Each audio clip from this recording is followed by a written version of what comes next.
নমস্কার বন্ধুরা, আমরা জানি কোনো দেশের ব্যাংকিং ব্যবস্থা সেই দেশের ব্যাকবোন এবং অর্থনীতির মূল চালিকা শক্তি। কোনো দেশের ব্যাংকিং সিস্টেম যদি অর্গানাইজ না হয় তাহলে সেই দেশের অর্থনীতির ভিত মজবুত হয় না।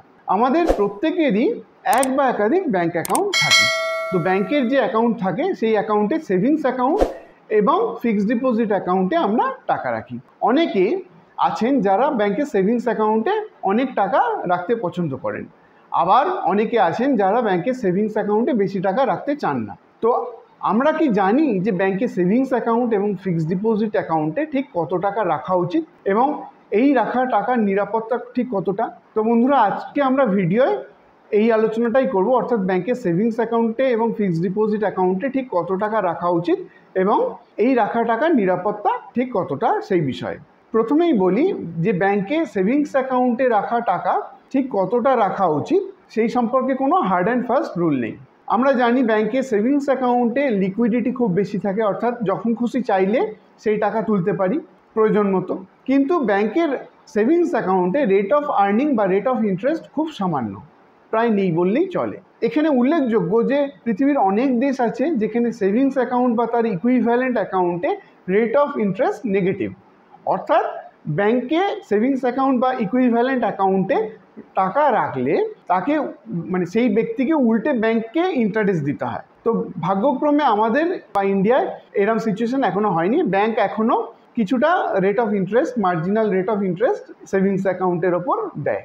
তো এই সেভিংস অ্যাকাউন্টে ঠিক কত টাকা রাখা উচিত সেই সম্পর্কে হার্ড অ্যান্ড ফাস্ট রুল নেই, আমি আগেই বলেছি। কিন্তু একটা রুল অফ থাম্ব আছে যেটা আমাদের একটা গাইডলাইন প্রোভাইড করে যে সেভিংস অ্যাকাউন্টে ঠিক কত টাকা রাখা যেতে পারে। তো এই রুল অফ থাম্ব অনুযায়ী ব্যাংকে সেভিংস অ্যাকাউন্টে মোটামুটি আমাদের 6 মাসে খরচা বাবদ যা টাকার দরকার হয় সেই টাকার সমতুল্য টাকা ব্যাংকের সেভিংস অ্যাকাউন্টে রাখা উচিত। কেন এই টাকা রাখা উচিত? তার কারণ হচ্ছে যদি কোনো এমার্জেন্সি সিচুয়েশন যেমন জব লস কিংবা মেডিকেল এমার্জেন্সি বা অন্য কোনো এমার্জেন্সি সিচুয়েশান অ্যারাইজ করে তাহলে যেন আমরা সেই টাকা প্রয়োজন মতো ইউটিলাইজ করতে পারি সেই জন্য।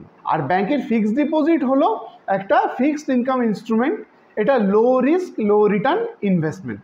এই ব্যাংকের ফিক্সড ডিপোজিট ইনফ্লেশন রেটকে বিট করতে পারে না বা করলেও খুব সামান্য রেটে করে, সেই জন্য রিয়েল রেট অফ আর্নিং ব্যাংকে ফিক্সড ডিপোজিটে রেখে খুব হয় না বললেই চলে। তো এখনকার যারা ইয়াং এজ প্রফেশনাল বা যারা ইয়াং এজ গ্রুপ রয়েছে তারা কিন্তু ফিক্সড ডিপোজিটে বেশি টাকা রাখতে পছন্দ করেন না, বরং তারা ইনভেস্টমেন্টের অন্যান্য অ্যাভিনিউ যেমন mutual fund, stock, bond, gold, real estate এই সমস্ত জায়গায় ইনভেস্ট করতে বেশি পছন্দ করেন। আমার মতে এর যৌক্তিকতাও আছে, তার কারণ তারা রিস্ক বেশি নিতে পারেন, অর্থাৎ তাদের রিস্ক অ্যাপিটাইট বেশি এবং তাদের রিটার্ন এক্সপেকটেশনও বেশি এবং তারা ইনভেস্টমেন্টকে বেশি সময় দিতে পারেন।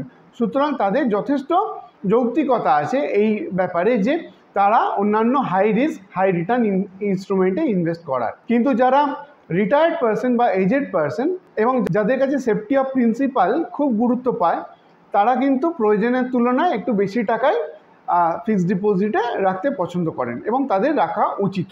এবার আসা যাক এই ব্যাংকের সেভিংস অ্যাকাউন্ট এবং ফিক্সড ডিপোজিটে রাখা টাকার নিরাপত্তা ঠিক কতটা। এখানে বলে রাখা দরকার যে deposit insurance credit guarantee corporation অর্থাৎ ডিআইসিজিসি প্রত্যেক ব্যক্তিকে অর্থাৎ পার ডিপোজিটার পার ব্যাঙ্ক অ্যাকাউন্ট অর্থাৎ সেভিংস অ্যাকাউন্ট, কারেন্ট অ্যাকাউন্ট এবং ফিক্সড ডিপোজিট অ্যাকাউন্ট মিলে 5 লাখ টাকার অবধি ইন্স্যুরেন্স কভারেজ প্রোভাইড করে। প্রত্যেক ব্যাংককে যারা এই ডিআইসিজিসির আন্ডারে আছে তাদেরকে এই প্রিমিয়াম ইন্স্যুরেন্স প্রিমিয়াম দিতে হয়।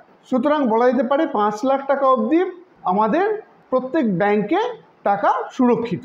কিন্তু যদি 5 লাখ টাকার বেশি আমাদের টাকা থাকে তাহলে কি এই টাকা সুরক্ষিত নয়? সেই প্রসঙ্গে বলে রাখি যে ব্যাংকে যদি লিকুইডেশনের মতো সিচুয়েশন হয় তাহলে আমাদের ব্যাংকিং ব্যবস্থায় একটা বেলিন বলে প্রভিশন আছে, অর্থাৎ ব্যাংক ফুল লিকুইডেশন যাওয়ার আগে তারা কিন্তু ক্রেডিটর ডিপোজিটারদের টাকা ইউটিলাইজ করতে পারে তার ফিনান্সিয়াল ক্যাপিটালকে রিগেইন করার জন্য।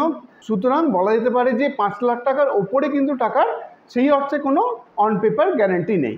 কিন্তু এই প্রসঙ্গে উল্লেখযোগ্য যে আমাদের ব্যাংকিং সিস্টেম অত্যন্ত স্ট্রং, কারণ CRR cash reserve ratio, SLR statutory liquidity রেশিওর মতো সমস্ত রেশিওস রয়েছে, মানিটারি মেজারমেন্ট রয়েছে, মানিটারি পলিসি মেজারমেন্ট রয়েছে, যার দ্বারা আমরা মোটামুটি বলতে পারি যে আমাদের গচ্ছিত রাখা টাকা যেটা ব্যাংকে আছে সেই টাকা মোটামুটি সুরক্ষিত, কারণ এই রেটগুলো টাইম অ্যান্ড ডিমান্ড লায়াবিলিটির ওপর ডিপেন্ড করে ফিক্স করা হয়। অর্থাৎ ব্যাংকের টাইম অ্যান্ড ডিমান্ড লায়াবিলিটি যা রয়েছে তার ওপর লিকুইড অ্যাসেট এবং ক্যাশ হিসেবে এই টাকাগুলো রাখতে হয় সিআরআর এবং এসএলআর এর মাধ্যমে। তো আমাদের বর্তমান এসএলআর রেট হচ্ছে 20%, কিন্তু এই রেটকে 40% অবধি বাড়ানো যায় এবং সিআরআর রেট হচ্ছে 4%। সুতরাং বলা যেতে পারে যে ব্যাংকে আমানত, গচ্ছিত আমানতের প্রায় 50% টাকাই কিন্তু আমাদের সিকিউরিটি আছে। সুতরাং বলা যেতে পারে যে ভারতীয় ব্যাংকিং ব্যবস্থা আমাদের রাখা টাকা মোটামুটি সেফ হিসেবেই বিবেচিত করা